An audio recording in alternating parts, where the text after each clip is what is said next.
I have a direct message for Ali Khamenei. Step down, and if you do, you will receive a fair trial and due process of law, which is more than you have ever given any Iranian.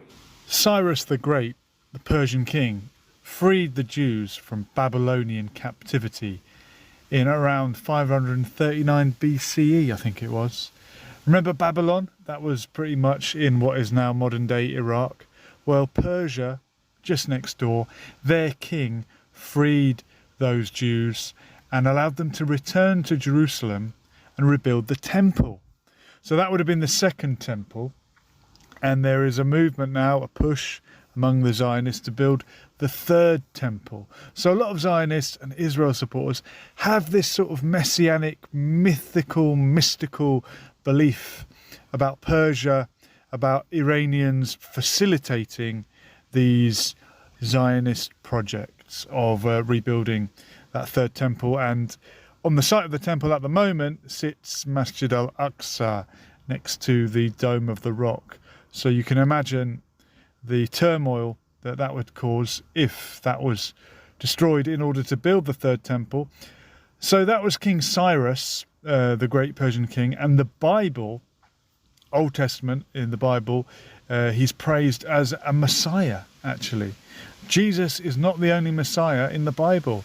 Even Cyrus the Persian was referred to as a Messiah, as in anointed one, someone chosen by God to do something, and in this case help the Jews, and that created a long-standing historical bond between Jews and Persians. And of course there are many Jewish Iranians, Jewish Persians, a lot of them still living in Iran. And this gentleman on the screen is the son of the former Shah of Iran, who fled Iran during the Islamic Revolution, and some of the opposition in exile would like to put this chap back on the throne of Iran. They want to do away with the Islamic Republic and go back to a monarchy.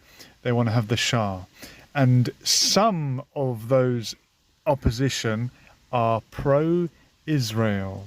You can even see the prince visiting the Western Wall, visiting Israel, very pro-Israel. This would completely change the dynamic of the region if you could have a pro-Israel regime in Iran.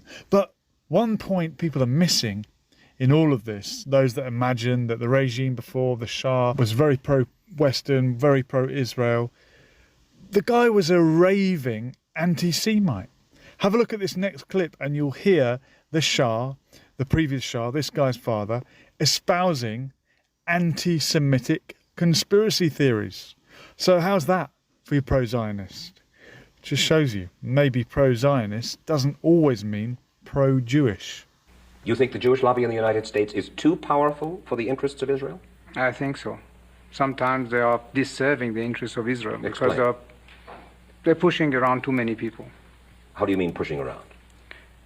Well, pressuring, they have many means at their disposal. They are putting up pressure on many, many people. And at the end, I don't think that it will even help Israel. Why, if this is true, why would the President of the United States pay attention to that lobby? They are strong. Strong in what sense? They are controlling many things. They control many things. Does this sound anti-Semitic to you?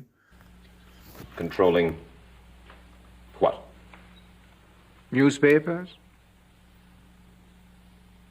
medias, Your Majesty. banks, finances, and I'm going to stop there. Well, now wait just a second. You really do believe that the Jewish community in the United States is that powerful? Let me know what you think in the comments. Was the Shah of Iran an anti-Semite? And will we see his son return to the throne as a new Shah?